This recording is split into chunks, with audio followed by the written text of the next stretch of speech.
What is going on, everybody, and welcome to another technical analysis. What I like to do in these videos is provide you some entries and exits for the stocks that I am looking at throughout the week. If that looks like something you're interested in, consider subscribing, as I do also provide a weekly analysis where I go into the upcoming events, upcoming earnings in a little more depth and give you more of a thesis about what I believe is actually going on. And then I also can be found on X at Hemi137, where I give a daily pulse on the market there as well.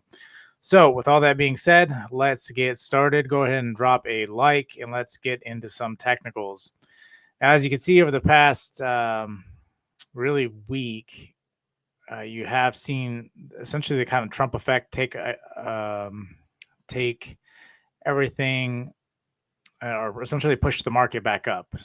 And from that point, what we've been looking at is because of all the executive orders that have been going out, it's been a lot more positive. Again, what you're looking for when a new administration comes in is the actual action that they're taking. And Trump, just over in 5 days, has made a tremendous amount of actions and uprooted a lot of the deep state stuff, and essentially since the beginning. So, with that being said, the market is seeing that as really bullish. There's been a lot of new package being dropped about um, AI infrastructure, and crypto. So the market is really liking what it's hearing so far. Though I think we're still going to run into problems with banks and the bank term funding program not having money. It's very much a strong possibility. You're still sitting a lot of debt and a lot of major issues. So we'll see how quickly Trump needs to act quickly, or else something major is about ready to happen. So with that being said, again, we need to hold this technical level, the 6084, to stay bullish. Again, we got that top end trend line that we may see, maybe 64. We may go this year, all the way this year till next year before some major event may occur. I do believe there's going to be a manufactured event at some point. We don't know when, but we have to go through the yearly cycles. And February, March is typically a heavy sell-off. So we'll see if anything occurs over the next month, and then we'll kind of take it from that point. But ultimately, right now, still looking bullish, despite a lot of weakness that's being reported, especially from the consumer. And again, understand a lot of that is artificially inflated, and there is quantitative easing going on the backside. You, as everyday average American, are not seeing that. You are dealing with a quantitative tightening in this stagflationary environment. So, again, the market is still liking it until headline news changes. I anticipate this to continue to grind up at least until we get past the major earnings. Again, we got a lot of big earnings reporting this week.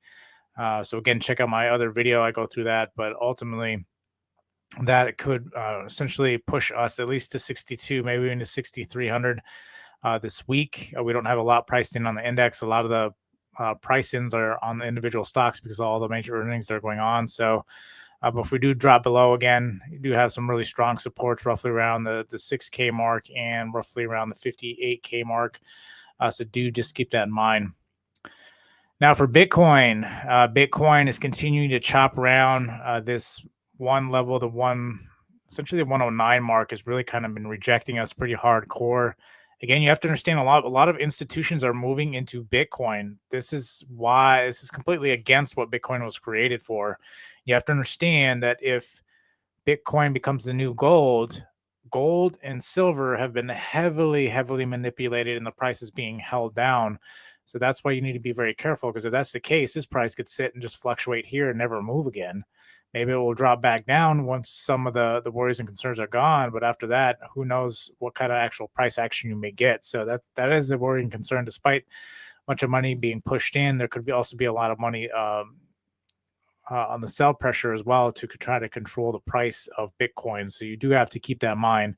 Again, your federal government is not going to want you to go out and have millions of dollars and then they have no one to be productive. Again, you have to understand that fact as well. So right now you're essentially playing from that range, and then we were creeping down a little bit around here, around the 90 mark. Has been a pretty solid hold right now. But again, with all the news coming up and stuff, you're seeing this massive volatility, and that is normally pretty common for Trump, what we've seen in his first term. So and I've forewarned everybody about that. You need to be very careful about massive swings, because you will see those. But as of right now, it's still looking bullish. But again, the the next coming sediments may not look as bullish, especially if the market starts to sell off pretty heavy. So we got to pay attention to that.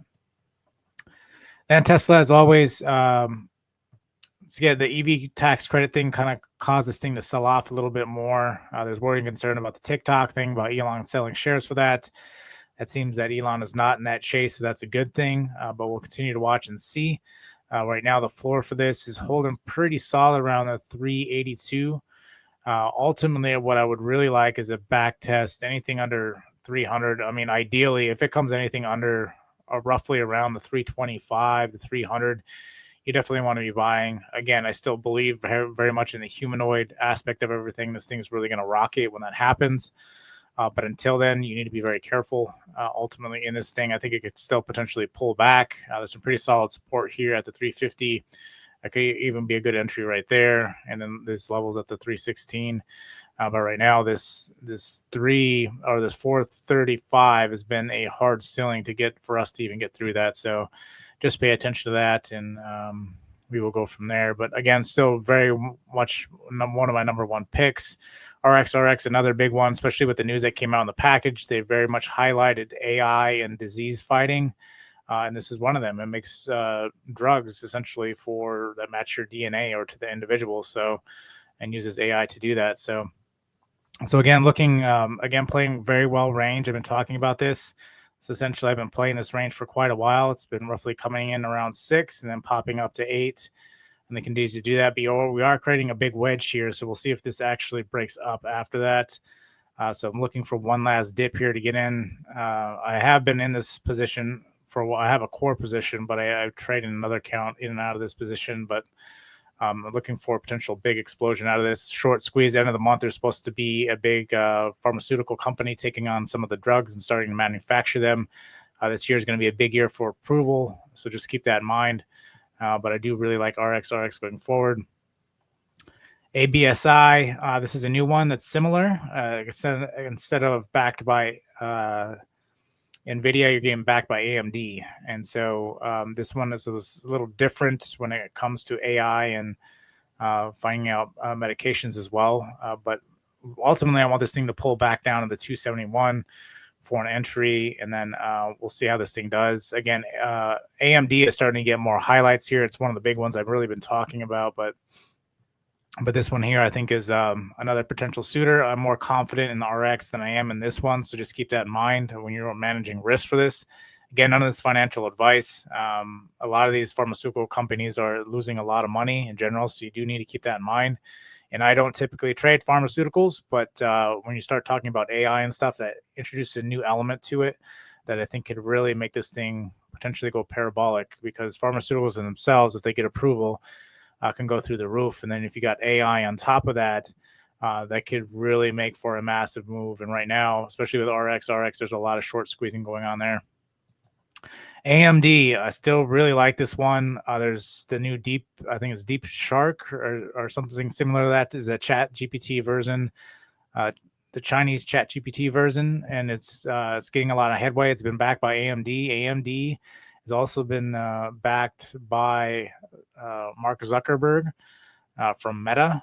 So again, I think people are very much underestimating this and thinking just because of the numbers that NVIDIA is putting out, they'll be able to keep pace. But I think AMD is going to start taking a large lunch of that. But as of right now, it's kind of been holding roughly around this 116 mark. And again, here, the ceiling's kind of been roughly around the 130. But I do believe we can reclaim at least back up to the 200 in the short term. If you hold for longer, I think we could potentially even go much, much higher than that. I think AMD is going to have its NVIDIA-like moment in the next year or two. So just keep that in mind. So this is a longer-term strategy with this one. So I really do like this one moving forward. Wing is one I've been bringing up. I kind of took a small play on this, bombed this one, and then got out of this play. But again, if it continues to chop around here, could potentially even see it drop to the 234. But I think Wing can do very well. You have to understand, Wing in itself did extremely well in high inflationary environments. And that's kind of something we're starting to see, is inflation is starting to go up. So this could be a massive move back up to reclaim the 425.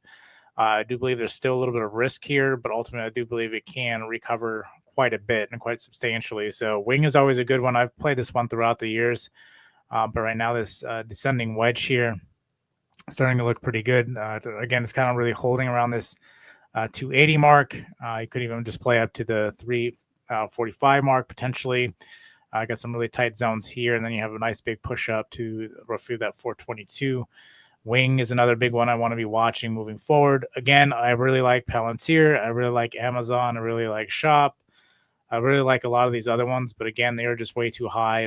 I'm not going to bring those up until they get to a better buy portion of the market. So again, that's why I don't bring them up, but I do watch them all the time. So just wanted to make note of that.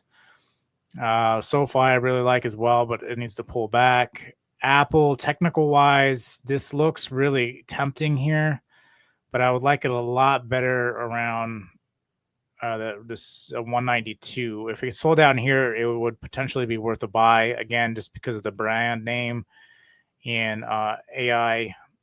Life AI that they got building out. Aside from that, that's pretty much all they got. The historical buybacks have pretty much done this move here for Apple. So Apple really needs to start doing a bit more. But again, the current economy needs to start recovering a lot better. And again, a lot of their sales come from China as well, and that's been banned. So they do have a lot of bad news. But typically, when they start having a lot of bad news, that's kind of when you start positioning yourself in those. You could potentially hear there's support here at the 218, but you should anticipate that it could drop all the way down to the 192 if you're willing to hold for that long. Again, I believe it's a dying company in the short term. I'm hoping that something turns around, but again, if you're going purely off of technicals, you could play that this pullback currently that's going on right there. So yes, I do like Meta. Yes, I do like Microsoft. Yes, I do like NVIDIA. But again, they are way too high. Until they correct, I will not be looking at those right now. Or I do look at them, but I will not be mentioning them on the channel until they get in a better position. So I do want to keep that in mind. I think a lot of people think I may not be looking at them, but I am. You have to wait for them positions to get correct first. BA, I always talk about this one. If you've watched this channel long enough, I hate the stock, and I don't even know why it's at 176 because all their planes fall to the sky. But you do have a higher low here and a wedge. This was potentially an entry point. I talked about this last week. This 166, it looks like it may gap up, or maybe looking at like a 223 move here. So we got a pretty decent move here in BA. Plays range pretty well, but options itself, the options are kind of tricky because it does have a lot of volatility intraday. So do just keep that in mind. But nonetheless, potentially a good play. They do have earnings on Tuesday as well, so keep that in mind. So there's a little bit more priced in there as well, and you don't want to get caught with the extra price in, as you'll just be burning cash by that point. And of course, JP Morgan, this thing's been going absolutely parabolic. Obviously, everybody's putting their money in the number one bank in America because they don't want to be one of the banks that get gobbled up by FDIC because they essentially went solvent. So we'll watch and we'll see here. But as of right now, again, this thing is way too parabolic. It needs to fill this huge gap here and get back down to the 220. Again, you're going to need some pretty big fear to do that. And I think we have enough stuff lined up for that potentially to play out. But we will see. And like I said, I think Trump right now is front running a lot of that stuff to try to make sure there's no manufactured event that may occur. There's only so much you could do. And so, especially when you got a huge debt bomb and at least he's slowing down the spending. So we'll see what happens. But that's what we got for JP Morgan. So you're kind of, again, you're in price discovery mode. So you can't really flag this too much until it starts getting built out better.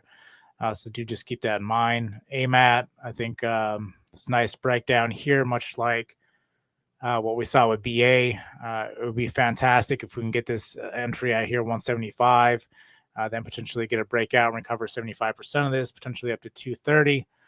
So AMAT is still another good one right now. Your ceiling here is about 211.